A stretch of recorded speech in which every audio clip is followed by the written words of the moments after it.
Guys, j'espère que vous portez bien. Aujourd'hui, j'aimerais revenir sur 4 points. Point numéro 1, Alejandro Garnacho. Point numéro 2, oh nana, what's my name? Oh nana, what's my name? What's my name? Point numéro 3, rebondir sur certains propos de Ruben Arubena post-match en conférence de presse. Et enfin, malheureusement, point numéro 4, la course au titre. On commence bien évidemment sur le cas Alejandro Garnacho. Comme d'habitude, je vais essayer de recontextualiser les choses rapidement. Hier, aux environs de la 40e minute, malheureusement, Dorgu écope d'un carton rouge. Suite à cela, Ruben Arubena se voit donc dans l'obligation de réagir. Chose qu'il fait, il effectue un changement entre Garnacho, qui sort, pour faire entrer Mazraoui. La question lui a donc été posée en conférence de presse. Et voici la réponse. À l'instant T, nous menions au score. Et il n'a pas tort. Dans le sens où oui, en effet, à l'instant T, il y avait 2-1 pour Manchester United. Conclusion, on a plus tendance à vouloir défendre ce résultat plutôt que d'aller vouloir égaliser ou alors remporter le match. Il y avait 2-1 pour Manchester United. Donc forcément, c'est un joueur offensif qui va sortir. À l'instant T, je me suis posé la question, pourquoi pas Højlund? Parce que sincèrement, disons-nous la vérité, il ne sert à rien. Mais à rien du tout. Rien. Je me suis dit sincèrement, Højlund devrait sortir. Mais là, il a répondu, je voulais continuer en 5-3-1 et ce qui a penché malheureusement à la défaveur de Garnacho, ce sont les coups de pied arrêtés. Dans le sens où oui, c'est vrai que Højlund ne sert strictement à rien, mais c'est vrai que défensivement, voire même par miracle offensivement, il pourrait peut-être aider. Donc oui, sur le coup, je suis d'accord avec lui. Il a bien expliqué le fait que Garnacho est en effet un joueur très rapide et il a souligné le fait que c'est le seul joueur qu'on ait à notre disposition, capable d'éliminer en 1 contre 1. Donc forcément, mais encore une fois, puisque Manchester United menait au score, par rapport à cela, c'est lui qui a dû sortir. Et donc, suite à cela, Garnacho, mécontent, déjà, premièrement, le mec, directement, il est allé dans les vestiaires. Il n'est pas venu s'asseoir avec l'équipe. Premier point. Deuxième point, qu'est-ce qu'il a réalisé? À 23h32 précisément, il a posté cette photo. 23h32. Donc, le match a commencé à 20h30 chez nous. Enfin, en France, GMT. Mais l'Angleterre, donc, c'est 19h30. Conclusion, 19h30, 21h30. Il a posté cette photo à 23h30, c'est-à-dire 2 heures après la fin du match. Conclusion, je me dis qu'il est déjà chez lui. Il a dû prendre un bain, tout ça. 2 heures après la fin du match, il a posté cette photo. Alors, comment est-ce qu'on va interpréter les choses, guys? Déjà, j'ai envie de vous dire tout de suite, c'est un manque de respect. Tout de suite. Parce que oui, en effet, si, je dis bien si, c'est un pari. Si Ruben Arubena, au final, avait perdu ou alors match nul lors de ce match, on peut comprendre la frustration. Mais derrière, tu as été évincé, tu as été sorti, mais l'équipe a finalement tenu bon et remporté le match. Donc, il ne s'agit pas de tourner les regards sur Alejandro Garnacho, mais sur toute l'équipe. L'équipe a remporté son match. Donc, pari tenu par Ruben Arubena. Premier point. Maintenant, on va essayer bien évidemment de tout déballer. Il faut également souligner le fait qu'il est conscient du fait que le club voulait le vendre pendant le mois de janvier. Justement, c'est Ruben Arubena qui a commencé à le titulariser et qui a commencé un bras de fer avec sa direction parce que sincèrement, si on devait écouter Radcliffe ou autre, d'ailleurs, je pensais même à un moment donné, on l'a vu, pour moi, c'était des adieux. Le club voulait le vendre. Donc oui, ça, un point pour lui. Le club voulait le vendre, finalement, il est resté. Et là encore, il y a encore des rumeurs qui reviennent, encore, pour dire que justement, pour pouvoir financer notre prochain mercato, le club serait quelque sorte dans l'obligation de le vendre. Donc oui, franchement, je peux comprendre sa frustration. Mais encore une fois, tu fais ce que le coach te dit de faire. Vous vous souvenez de l'affaire Sancho? Tu as raison, mais dans la forme et pas dans le fond. C'est-à-dire que, je vais vous rappeler rapidement l'histoire de Evra. Evra, lors d'un match, donc justement, Ferguson, j'ai déjà dit, mais je vais répéter, Ferguson s'est attaqué à lui pendant la mi-temps. Alors que selon lui, à cet instant, il était le meilleur joueur. Il est venu, il a fait le hair dryer sur Evra. Mais qu'est-ce qui s'est passé ce jour-là? Evra aurait pu rapidement rétorquer en disant ouais, « Pourquoi moi alors que c'est moi le meilleur joueur ?» Qu'est-ce qu'il a fait? Il a attendu sagement le lundi. Il est parti toquer à la porte de Ferguson et il lui a dit « Écoute, sincèrement, J'ai pas compris. Et là, il lui a dit, en réalité, tu as été très bon. Tu as été excellent. Tu étais le meilleur joueur ce jour-là. C'est juste que je voulais faire passer un message. Et donc, je me suis attaqué au meilleur du groupe plutôt que de venir vraiment descendre. Parce que psychologiquement, les autres se sont dit, si jamais ils traitent de cette manière le meilleur du groupe, qu'en est-il de nous-mêmes? Pour moi, en management, c'est une masterclass. Mais encore une fois, Evra aurait pu rétorquer directement dans les vestiaires, devant tout le monde. Chose qu'il n'a pas fait. Il est parti, il a attendu le lundi matin pour aller voir Ferguson en one-to-one. Et pour moi, encore une fois, c'est ce que Garnacho aurait dû faire. Là, de la même manière que j'avais donné raison, entre guillemets, à Sancho par rapport à Tenar, la forme est bonne, mais pas le fond. Donc là, Garnacho, je suis désolé, ça fait 2 fois. On lui a posé la question.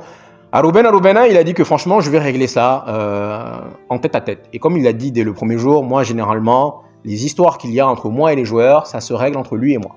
Donc on va régler ça. Maintenant, le souci également, deuxième point pour Garnacho, c'est que, il l'a souligné, c'est le seul joueur, malheureusement, à l'instant T que nous avons, le seul joueur qu'on peut qualifier de flair. C'est le seul joueur capable, même s'il est brouillon. Mais actuellement, Manchester United, on avait Ahmad, et d'ailleurs, on l'a dit plusieurs fois, pas de Ahmad, pas de parti. Actuellement, malheureusement, le seul joueur que nous avons qui peut éliminer son adversaire en 1 contre 1, c'est Garnacho. C'est le seul. Il n'y en a pas d'autre, malheureusement. Donc, là, qu'est-ce qu'on fait? Est-ce que vous estimez que normalement, il doit réagir, il doit le suspendre? Normalement, c'est ce qui doit être fait. Parce que sincèrement, ça, c'est un manque de respect envers ton manager, envers tes supporters et envers tes coéquipiers. Ça, c'est un manque de respect, en gros, parce que tu essaies de faire tourner la caméra vers toi. Alors que justement, encore une fois, de la même manière, pour ceux qui s'en souviennent, de la même manière où le jour où on était en train de jouer de façon brillantissime contre Tottenham et que M. Cristiano Ronaldo a décidé de se lever, c'est la même chose. Tu n'as pas à vouloir mettre justement l'écran, la caméra sur toi. Donc pour moi, franchement, Garnacho c'est un joueur brouillon, mais encore une fois, il est jeune, il est immature. Ça c'est une attitude puérile qu'on peut qualifier. Mais encore une fois, donc bon, il va falloir vraiment le remettre. La dernière fois qu'il s'est comporté bizarrement, lui et Rashford, rapidement, Ruben Arubena a su justement le remettre sur les rails. Donc je me dis que cette fois-ci, ce qui va être fait, parce qu'encore une fois, on n'a pas le choix. On ne peut pas se permettre de venir nous dire que ouais, voilà, Garnacho, c'est un petit on va l'écarter. Si on l'écarte, malheureusement, encore une fois, on n'a aucun joueur capable justement d'amener cette électricité-là. Donc je pense que ce qui va être fait, c'est que forcément, on va lui parler, on va essayer de le recadrer. Et derrière, on va le remettre dans les rangs parce qu'on en a besoin. Mais peut-être que la sanction sera plus tard. Peut-être. Le cas Onana, guys. Onana, what's my name? Onana, what's my name? Hier, comme je vous l'avais dit, j'avais pas vu le premier but. Et en réalité, je commence à voir pourquoi est-ce que certains disent que c'est Dorgu, d'autres qui jugent, encore une fois, Onana.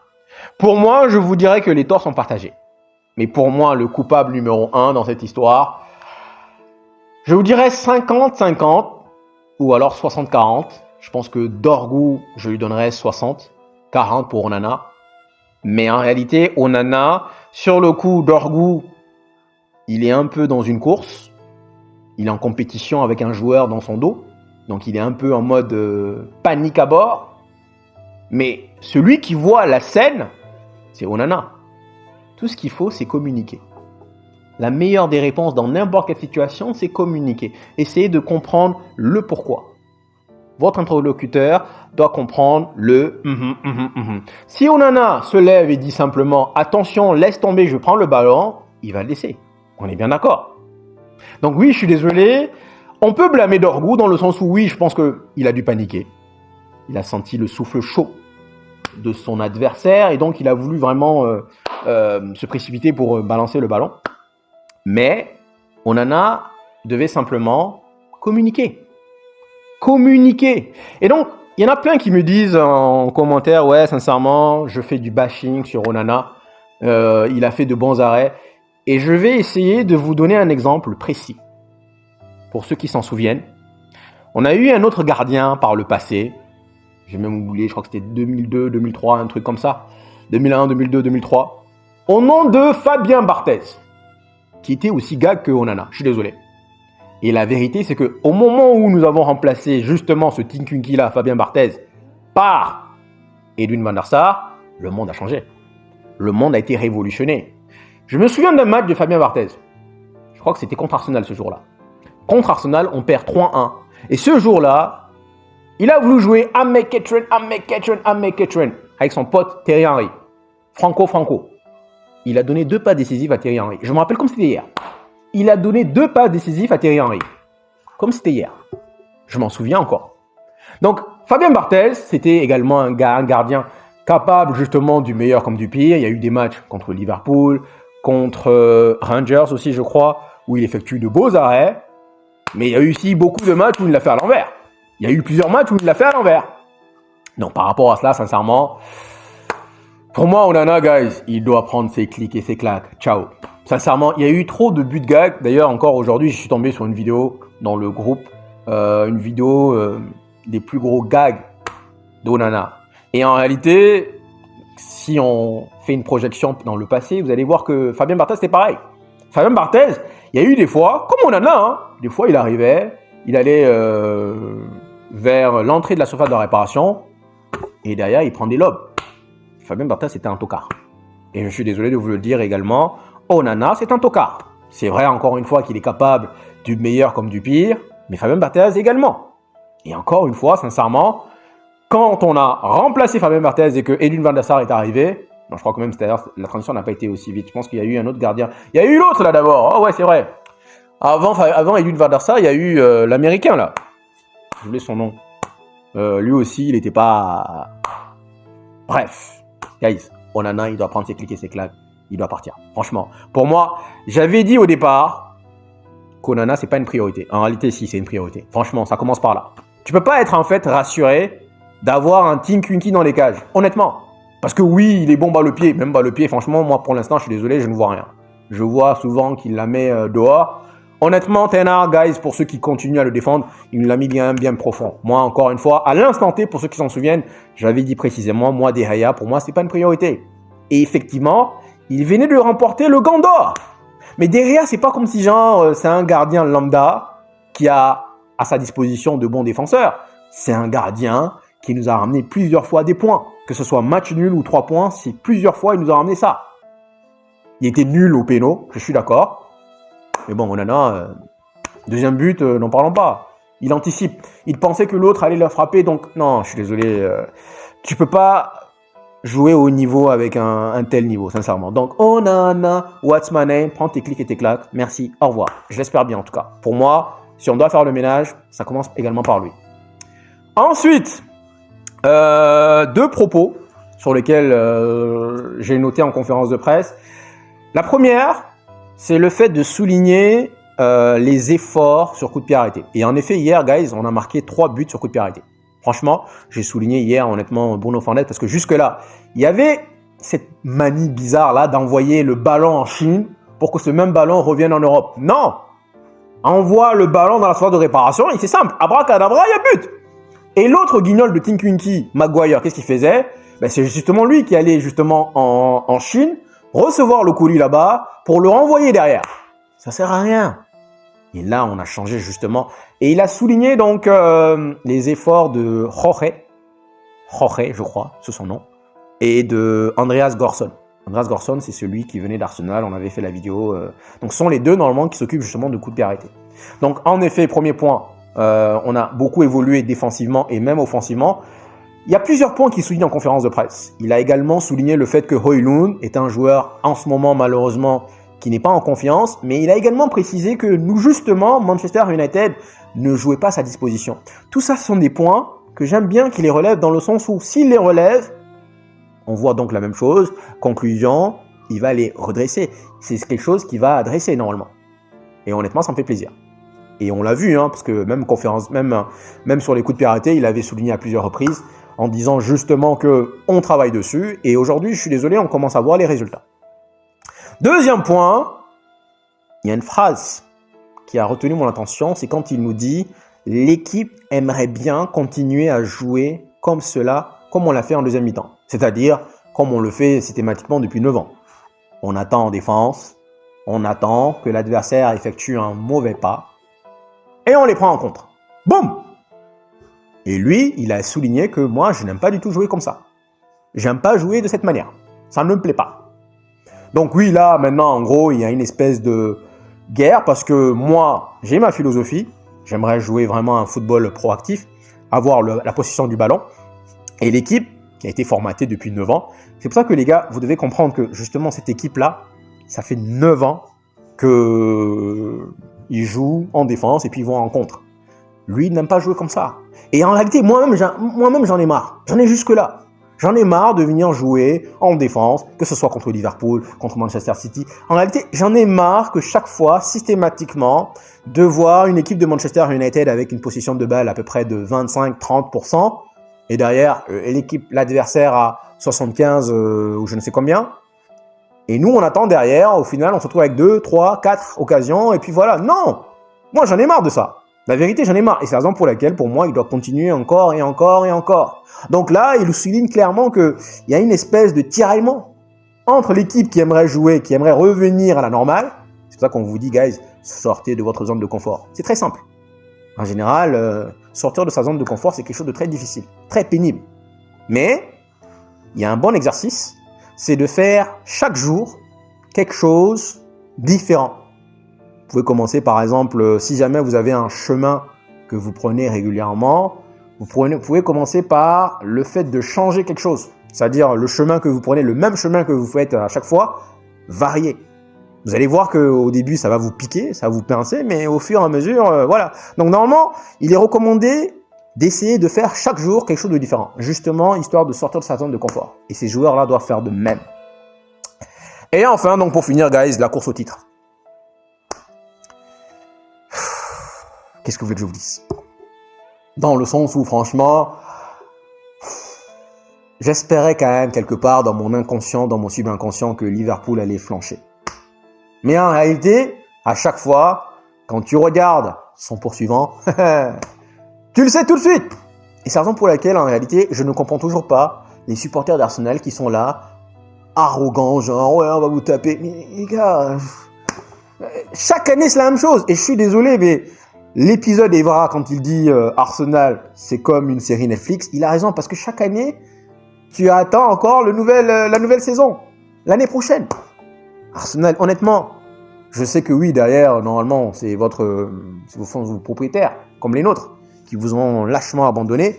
Mais même, chaque année, c'est la même chose. Chaque année, la saison, elle est over. Rendez-vous l'année prochaine.